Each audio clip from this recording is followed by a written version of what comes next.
Supreme कोर्टात आज असा प्रश्न विचारला गेला, ज्यामुळे काही क्षणासाठी कोर्टामध्ये शांतता पसरली. आम्हाला नेमकं ठरवायचं आहे की ठाकरे गटाचे आमदार अपात्र आहे की शिंदे गटाचे? या एका प्रश्नानंतर कपिल सिब्बल यांनी देवदत्त कामत यांना न्यायालयाने सलग प्रतिष्ठ प्रश्न विचारले. पण त्यानंतर सिब्बल यांनी दिलेल्या उत्तरामुळे संपूर्ण सुनावणीच केंद्रबिंदू बदललं. आता ही लढाई केवळ धनुष्यबाणाची राहिलेली नाही, तर ती संपूर्ण घटनाक्रम प्रक्रियेची बनली आहे. नेमकं कोर्टात काय घडलं, कोणते मुद्दे सर्वाधिक महत्त्वाचे ठरले आणि पुढच्या आठवड्यात होणाऱ्या सुनावणीत काय घडू शकतं, चला संपूर्ण विश्लेषण पाहूयात. सुप्रीम कोर्टात शिवसेना पक्ष, धनुष्यबाण चिन्ह आणि आमदार अपात्र या तिन्ही प्रश्नांवर एकाच वेळी अत्यंत महत्त्वाची सुनावणी झाली.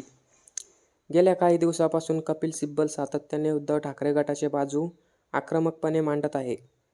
मात्र आज प्रथमच न्यायालयाने त्यांच्या युक्तिवादाला थेट प्रश्न विचारले. त्यामुळे काही काळासाठी सुनावणीनीच पारड कुठे चुकतंय याबाबत संभ्रम निर्माण झाला. मात्र त्यानंतर सिब्बल यांनी देवदत्त कामत यांची केलेली स्पष्टीकरणामुळे पुन्हा चर्चेचा केंद्रबिंदू बदललाय. सर्वात पहिला आणि महत्त्वाचा प्रश्न न्यायालयाने विचारला तो म्हणजे अपात्रेच्या प्रक्रियेबद्दल. न्यायालयाने विचारलं की 22 जूनला शिवसेनेत फूट पडली, 23 जूनला अपात्रेची याचिका दाखल झाली. त्यानंतर प्रतोप बदलणे, गटनेते बदलणे किंवा इतर संघटनात्मक निर्णय झाले. जर अपात्रेची प्रक्रिया सुरू झाली होती, तर त्यानंतर झालेल्या सर्व कृती कायद्याला दृष्टीने ग्राह्य धरायच्या का? हा प्रश्न अत्यंत महत्त्वाचा ठरला. यावर कपिल सिब्बल यांनी तपशीलवार उत्तर दिलं. त्यांनी सांगितलं की 23 जूनला दाखल झालेली याचिका ही फक्त सुरुवातीच्या 16 आमदारांना विरोधात होती. त्यामुळे त्यावेळी केवळ तेवढ्याच आमदारांना विरोधात अपात्रेची मागणी करण्यात आली होती. उर्वरित आमदारांना विरोधात स्वतंत्र याचिकांतर म्हणजेच 2 जुलैला दाखल झाली. त्यामुळे या 2 तारख्या दरम्यान घडलेल्या घटना स्वतंत्रपणे हे पाहाव्या लागतील. एकाच पात्रता प्रक्रियेत सर्व आमदारांचा समावेश नव्हता. त्यामुळे त्या काळात झालेल्या निर्णयांना पूर्णपणे अमान्य म्हणता येणार नाही, असा त्यांचा मुद्दा होता. त्यानंतर न्यायालयाने आणखी एक महत्त्वाचा प्रश्न उपस्थित केला. सुनील प्रभूंनी दिलेला कडे दुर्लक्ष करून अनेक आमदार बैठकीला गैरहजर राहिले. मग या अनुपस्थितीचा अर्थ आणि त्यांनी पक्ष नेतृत्वालाच आव्हान दिलं असा कसा घ्यायचा का? यावरही सिब्बल यांनी ठाम भूमिका घेतली. त्यांचं म्हणणं होतं की हा प्रश्न केवळ अनुपस्थितीचा नाही. मूळ प्रश्न असा आहे की राजकीय पक्ष मोठा की विधिमंडळ पक्ष? तर राजकीय पक्ष सर्वोच्च असेल तर त्यांच्या अधिकृत व्हिपचं उल्लंघन करणाऱ्या सदस्यांविषयी कायद्याने निर्णय घ्यायलाच लागेल. आजच्या सुनावणीत अनेक जुन्या न्यायनिर्णयांचा उल्लेख झाला. काँग्रेसमधील फुटीच्या काळातही इंदिरा गांधी विरुद्ध ब्रह्मानंद रेड्डी प्रकरणाचा संदर्भ देण्यात आला.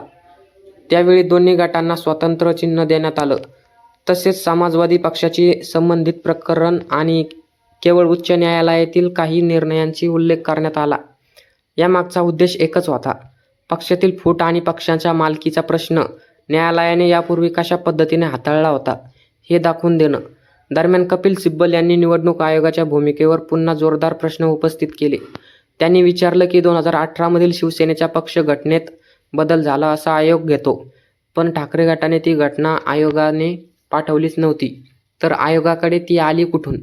आणि जर आयोगाकडे ती आली होती तर नंतरची ती घटना अमान्य असल्याचं कसं म्हणता येतं? हा मुद्दा आजच्या सुनावणीत पुन्हा केंद्रस्थानी राहिला.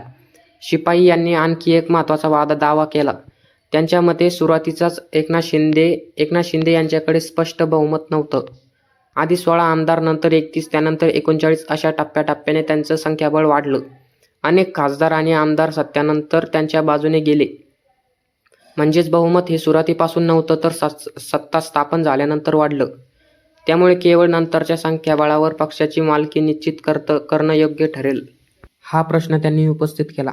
आजच्या सुनावणीत कलम 29चाही उल्लेख झाला. पक्ष घटनेत सुधारणा झाल्यास ती निवडणूक आयोगातनं कळवणं बंधनकारक असल्याचा स्पष्ट नियम कुठे आहे, असाच प्रश्न सिब्बल यांनी विचारला. त्याचबरोबर आयोगाने केवळ विधिमंडळातही बहुमत पाहिलं, पण पक्षाची संघटनात्मक रचना, पदाधिकारी आणि मूळ राजकीय पक्षातील बहुमत यांचा पुरेसा विचार केला नाही, असा आरोपही त्यांनी पुन्हा केला. मात्र आजच्या सुनावणीत सर्वात मोठा क्षण आला तो शेवटी न्यायालयाने स्पष्ट केलं की या प्रकरणाचा जो अंतिम निर्णय दिला जाईल त्याचा परिणाम मुख्यत्वे भविष्यासाठी असेल. याचा अर्थ न्यायालयातील निर्णय आणि भवितव्याची कायदेशीर स्थिती स्पष्ट करू शकतो, परंतु आधीचा असलेला प्रत्येक प्रशासकीय किंवा राजकीय निर्णयावर त्याचा परिणाम कसा होईल हा वेगळा कायदेशीर प्रश्न असेल. त्यामुळे पक्षचिन्ह, पक्षाची संघटनात्मक स्थिती किंवा भविष्यातील निवडणुकांबाबतही परिणाम होऊ शकतो. मात्र याचा नेमका व्याप्ती अंतिम निकालाही स्पष्ट होईल. त्यामुळे आता पुढच्या आठवड्यातील सुनावणी अधिक महत्त्वाची ठरणार आहे, कारण अजूनही अनेक मूलभूत प्रश्न अनुत्तरित आहेत.